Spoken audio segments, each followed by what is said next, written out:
National conference की सरकार बुधवार को शपथ ले सकती है, यानी उमर अब्दुल्ला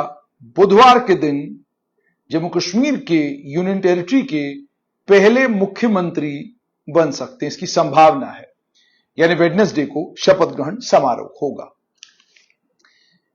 उमर अब्दुल्ला आज लेफ्टिनेंट गवर्नर मनोज सिन्हा से मिले, शाम के वक्त मिले,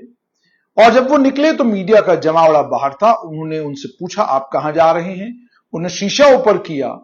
और उसके बाद राजभवन से खबर आई और वहां से एक तस्वीर भी शाया हुई जिसमें लेफ्टिनेंट गवर्नर मनोज सिन्हा को वो चिट्ठी पकड़ा रहे हैं, जिस चिट्ठी के जरिए उन्हें लेफ्टिनेंट गवर्नर मनोज सिन्हा को यह बताया कि उनके पास रिक्वायर्ड नंबर है और वो सरकार बनाने के लिए तैयार हैं और उन्हें फौरन सरकार बनाने का न्योता दिया जाए। लेफ्टिनेंट गवर्नर ने कहा कि प्रक्रिया थोड़ी लंबी है क्योंकि जम्मू कश्मीर एक केंद्र शासित प्रदेश है और यहां पर राष्ट्रपति शासन लागू है। इसके चलते ये चिट्ठी पहले राष्ट्रपति के दफ्तर जाएगी, वहां से गृह मंत्रालय में, और गृह मंत्रालय से जब एक नोटिफिकेशन निकलेगा उसके फौरन बाद आपका शपथ ग्रहण समारोह होगा। तो मतलब साफ तौर पर उमर अब्दुल्ला ने खुद कहा इसमें 2 से 3 दिन लग सकते हैं, लेकिन उमर अब्दुल्ला का यह कहना कि इसमें 2 से 3 दिन लग सकते हैं, उनकी बॉडी लैंग्वेज और उनकी अप्रोच साफ तौर पर यह बताती है कि उमर अब्दुल्ला कन्फ्रंटेशन के मूड में बिल्कुल नहीं है। हालांकि जब लेफ्टिनेंट गवर्नर ने उनको कहा कि 2 से 3 दिन लग सकते हैं तो उमर अब्दुल्ला बाहर आकर बयान दे सकते थे और बयान देकर ये कह सकते थे कि लंबा डिले है, वक्त लग रहा है, लेकिन उन्होंने ऐसा कुछ नहीं कहा और बाहर आते ही कहा कि 2 से 3 दिन इस सारे सिलसिले में लग जाएंगे और उसके बाद जाकर जो है अगर ये सारी चीजें ट्यूसडे तक हो गई तो बुधवार के दिन, वेडनेसडे के दिन हम शपथ लेंगे और जम्मू कश्मीर यूनियन टेरिटरी को अपनी नई सरकार और पहली सरकार मिलेगी। अब आज की सबसे खास बात क्या है? सबसे खास बात यह कि नेशनल कॉन्फ्रेंस को अपने दमखम पर नेशनल कॉन्फ्रेंस 48 के आंकड़े पर पहुंच गई है और बिना कांग्रेस की मदद के जम्मू कश्मीर नेशनल कॉन्फ्रेंस सरकार बना सकती है। उन्हें कांग्रेस की मदद की कोई जरूरत नहीं है। अब आंकड़ा कैसे पूरा हुआ? 42 लोग नेशनल कॉन्फ्रेंस के अपने हैं। उसके बाद शम्स से आजाद उम्मीदवार के तौर पर चुनाव जीते सतीश शर्मा फौरन घाटी पहुंचे, उन्होंने अपना समर्थन दिया। उसके बाद डॉक्टर रामेश्वर सिंह बन्नी से उन्होंने अपना समर्थन दिया। उसके बाद चौधरी अकरम पार्टी में वापस आ गए और आज मुजफ्फर खान जो थाना मंडी से चुनाव जीते हैं उन्होंने भी पार्टी में वापस आने का ऐलान किया। और उसके अलावा प्यारेलाल शर्मा इससे पहले ही इंदरवाल से चुनाव जीतने के बाद पार्टी में शामिल हो चुके हैं। तो कहने का मतलब यह कि इन 5 लोगों के साथ 42 से नंबर बढ़कर 47 हो गया। और इसके साथ में ही आप जानते हैं कि सीपीआईएम के नेता और कुलगाम से 1996 से लगातार एमएलए चुने जा रहे मोहम्मद यूसुफ तारेगामी, जिन्होंने बड़ी जेलें काटी, बहुत मारे खाई हैं, बड़ी बार गिरफ्तार हुए, पीएसए के तहत उनको बंद किया गया। इतना ही नहीं बल्कि उनकी अपनी जाती जिंदगी में बहुत सारी परेशानियां आई और वो परेशानियां भी उन्होंने झेली और वो सब कुछ झेलने के बाद लगातार सीपीआईएम की तरफ से वो कुलगाम से चुनाव जीतते आ रहे हैं। बड़ी कद्दावर शख्सियत, गुपकार में एक बोनाफिक्स की तरह वो काम कर रहे थे कि गुपकार गठबंधन को अगर किसी एक शख्स ने जोड़े रखा था उसका नाम मोहम्मद यूसुफ तारेगामी। बड़े प्रैग्मेटिक और हर माहौल में पूरी कोशिश उनकी शब्दोमत के साथ ये रहती है कि कोई किसी तरीके से माहौल को साजगार बनाने की कोशिश की जाए। और जब वो कुलगाम से श्रीनगर आए तो उनका पहला बयान आया कि कोई भी सरकार जो जम्मू कश्मीर में बनती है उसे मरकज के साथ कन्फ्रंटेशन नहीं लेना चाहिए, यानी सेंट्रल गवर्नमेंट के साथ टकराव की स्थिति नहीं होनी चाहिए। अगर सेंट्रल गवर्नमेंट से टकराव की स्थिति होगी तो सरकार आगे चल नहीं पाएगी। यह है मोहम्मद यूसुफ तारिगामी, जो कुलगाम से 1996 से लगातार चुनाव जीतते आ रहे हैं। और यह भी आप कमाल देखिए, एक नेता इतने लंबे समय से कोalition का हिस्सा है कि कहीं कोई सेकुलर कोalition बनती है वो साथ हो जाते हैं, और अब नेशनल कॉन्फ्रेंस की सरकार बनी है, इन्होंने समर्थन दे दिया है। लेकिन कभी भी मैंने ये नहीं सुना कि मोहम्मद यूसुफ तारिगामी ने कहा हो कि जनाब आप मुझे भी मंत्रिमंडल दे, मैं भी आपकी कोalition में एक मंत्रालय लेना चाहता हूं। और जब उनसे मैंने पूछा, मैंने कहा मोहम्मद यूसुफ तारिगामी साहब ये बताइए कि आपका मन नहीं करता कि आप भी किसी मंत्रिमंडल का हिस्सा हो जाएं?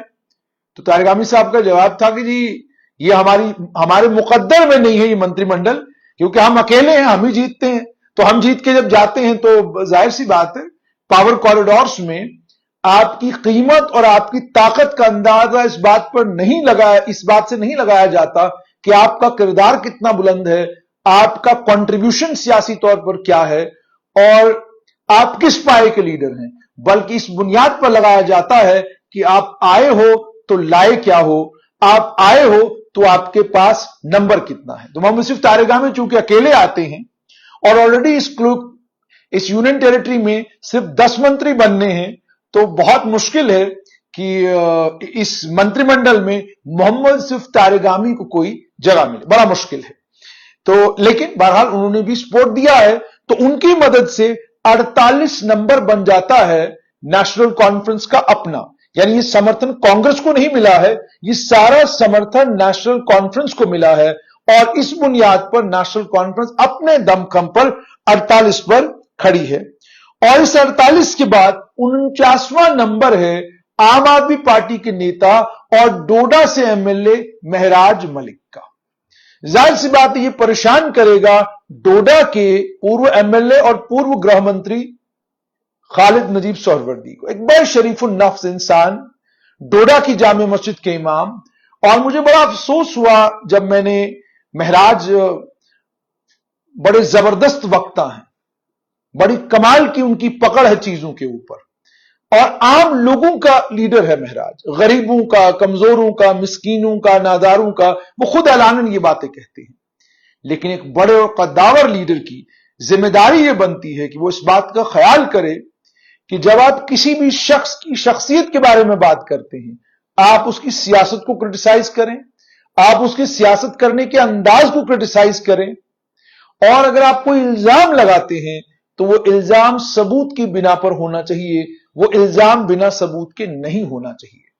अब आप एक मामूली इंसान नहीं, बल्कि आप पहले डीडीसी थे और अब आप एक जिले के एमएलए, एक जिले के एमएलए। मैं ये नहीं कहूंगा कि आप सिर्फ डोडा कॉन्स्टिट्यूंसी के एमएलए हैं, आप वेस्ट वालों के भी एमएलए हैं, ईस्ट वालों के भी हैं, बदरवाह वालों के भी है, सबके काम करना अब आपकी जिम्मेदारी है। तो खालिद नजीब सोहरवर्दी जो डोडा की जामिया मस्जिद के इमाम हैं, शरीफुल नफ्स आदमी हैं, आप उनसे कोई भी तवक्का रख सकते हैं कि लेकिन यह तवक्का उनका दुश्मन भी उनसे नहीं रखता कि वो कोई पैसे में खुर्द-बुर्द करें, कोई लेन देन में खुर्द-बुर्द करें। ये उनके किरदार, ये बात उनके किरदार में कतन नहीं है। मतलब मुझे भी कोई आकर कहे तो मैं भी मानने के लिए तैयार नहीं, कोई भी समझदार आदमी, अक्ल वाला आदमी इस बात को मानने के लिए तैयार नहीं है। कोई बेईमानी कर जाए,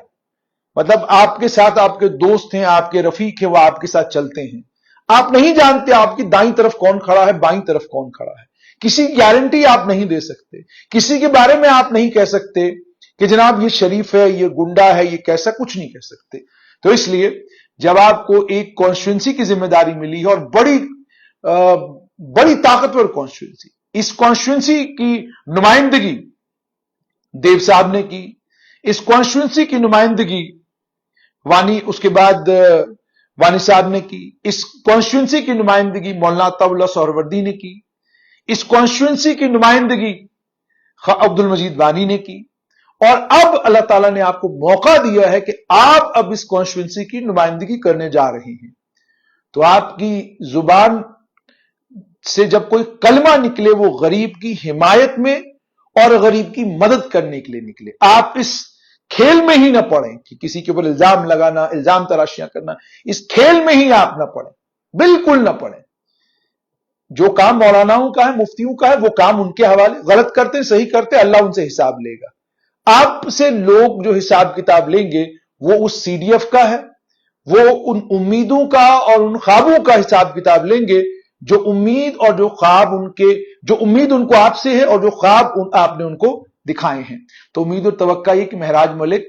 जो उन्होंने कहा है उस पर खरे उतरेंगे, और आज उन्होंने भी इस नेशनल कॉन्फ्रेंस की हुकूमत को अपना समर्थन दिया। शाम के वक्त में कांग्रेस की लेजिस्लेटिव पार्टी की मीटिंग हुई और जो 6 के 6 लोग जो जीतकर आए हैं उन्होंने तारिक हमीद करा की मौजूदगी में इस बात का फैसला किया कि वो नेशनल कॉन्फ्रेंस को हिमायत देंगे, और उसके बाद कांग्रेस के प्रदेश अध्यक्ष फौरन वहां से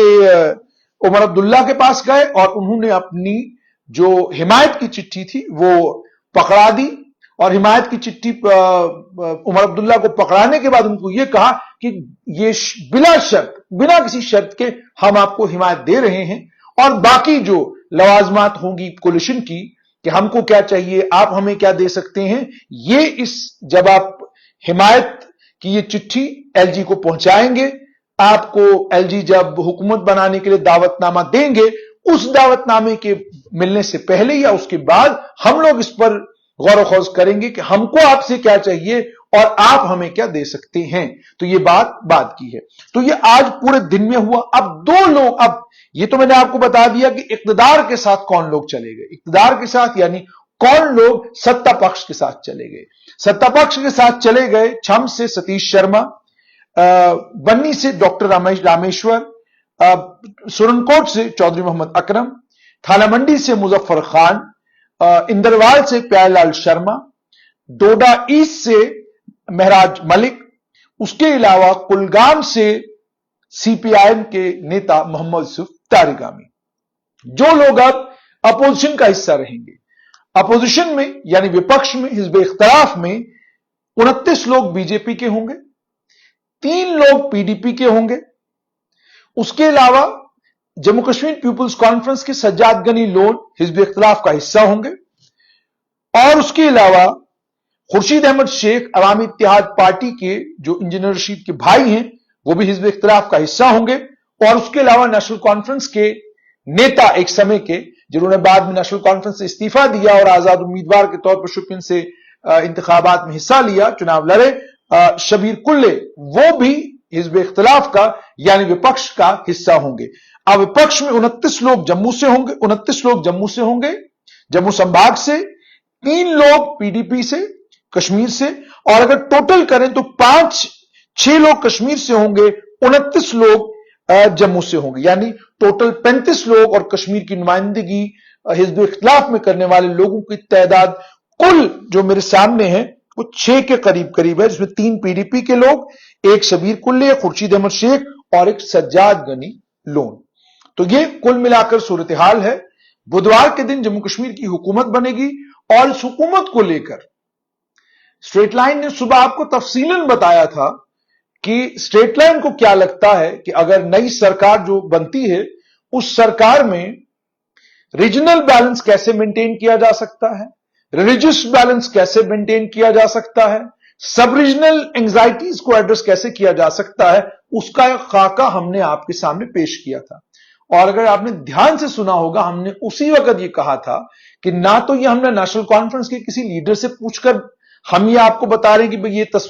तस्वीर बनती नजर आ रही है, ना हमने कांग्रेस के किसी नेता से बात करके, और ना ही हमने बाकी जो इंडिपेंडेंट गए हैं या हुकूमत का हिस्सा बनने जा रहे हैं उनसे बात करके हमने ये एक्सरसाइज की है, बल्कि ये एक्सरसाइज इस बात पर मबनी थी कि हमको क्या लगता है कि रीजन्स को किस तरीके से इस नई हुकूमत में, जिसमें सिर्फ 10 मिनिस्टर बनने हैं, रिप्रेजेंटेशन कैसे मिल सकती है। तो इस एक्सरसाइज को कहा, यह एक्सरसाइज आप तब करते हैं जब आपको जम्मू कश्मीर की रीजनल टेंशन्स के बारे में मालूम हो, आपको गजेंद्र गढ़कर कमीशन की सिफारिशात के बारे में तफसीली इतलात हो, आपको पता हो वजीर कमीशन ने क्या कहा, आपको पता हो जस्टिस सगीर कमीशन ने क्या कहा, आपको पता हो कि अलग अलग वक्तों में जो जम्मू और कश्मीर में इंटेलेक्चुअल्स और बुद्धिजीवी उन्होंने जो अपने इनपुट दिए उसमें क्या कुछ था, और आप इस बात आपको यह भी जानकारी हो कि जितने भी economic survey department of economics and statistics ने इतने सालों में रिलीज किए, वो एदाद शुमार, उसमें जो एदाद शुमार हैं वो क्या कुछ कहते हैं। उसके बाद जब आप ये जानते हो कि अलग अलग रीजन जो जम्मू कश्मीर के हैं, वहां लोगों के सोचने का तरीका क्या है, मिजाज क्या है, और इस वक्त जम्मू की सूरत हाल क्या है, तो उस डायनामिक्स में आप एक खाका, एक तस्वीर तैयार करते हैं। यह जरूरी नहीं कि उस खाके और उस तस्वीर के ऐन मुताबिक चीजें हो जाएं। अगर खाके और तस्वीर के मुताबिक सब चीजें होनी शुरू हो जाएं तो फिर तो कमाल है। फिर मुझे लगता है सियासी जमातों को अपने दफ्तर बंद करने चाहिए और उनकी जगह हमें उनके दफ्तर चलाने चाहिए। वो मुमकिन नहीं ना है जी। तो हमारा काम सहाफी के तौर पर स्पेकुलेट करना, हमारा काम सहाफी के तौर पर यह भी है कि हम मालूम करें, हम एक गेसवर्क करें, क्या हो सकता है, क्या मुमकिन है, क्या मुमकिन है, क्या मुमकिन नहीं है। वो इसलिए भी जरूरी है कि गेसवर्क से कई बार क्या होता है कि जो बात आप कह रहे होते हैं, जिस सर्कल तक वो बात पहुंचनी चाहिए, वो पहुंचती है और उसका फायदा बाद में उस रीजन को होता है। तो ये बेसिकली सारे का सारा सिलसिला है। और मेरी आप लोगों से गुजारिश है, आप लोग जब स्ट्रेट लाइन देखते हैं तो स्ट्रेट लाइन पर इसी तरीके से लगातार, जैसे मैंने आपको कहा कि हम लोग जो ये नई हुकूमत बन रही है, इस नई हुकूमत के बारे में आप तक तमाम तफसीलात पहुंचाते रहेंगे। तो इस वक्त की खबर यही कि उमर अब्दुल्ला ने हुकूमत बनाने के लिए अपना दावा पेश कर दिया है। उन्हें कांग्रेस की चिट्ठी मिल चुकी है, वह अपने दमखम पर 49 पर पहुंच चुके हैं और 6 कांग्रेस के लीडरों के साथ मिलकर उनका नंबर 55 पहुंच चुका है, 55 पहुंच चुका है। और अब इसके बाद हुकूमत बनने के लिए बाकी जो जरूरी चीजें हैं वो होनी शुरू हो जाएंगी। और उमर अब्दुल्ला की बॉडी लैंग्वेज बहुत पॉजिटिव नजर आ रही है, वो कन्फ्रंटेशन के मूड में बिल्कुल नजर नहीं आ रहे हैं। तो आप स्ट्रेट लाइन के साथ बने रहिए। कोशिश करेंगे कि कल आपको यह भी बताएं कि हुकूमत कुछ कुछ कर रही है, उसको लेकर भी उमर अब्दुल्ला मुकम्मल तौर पर खामोश है।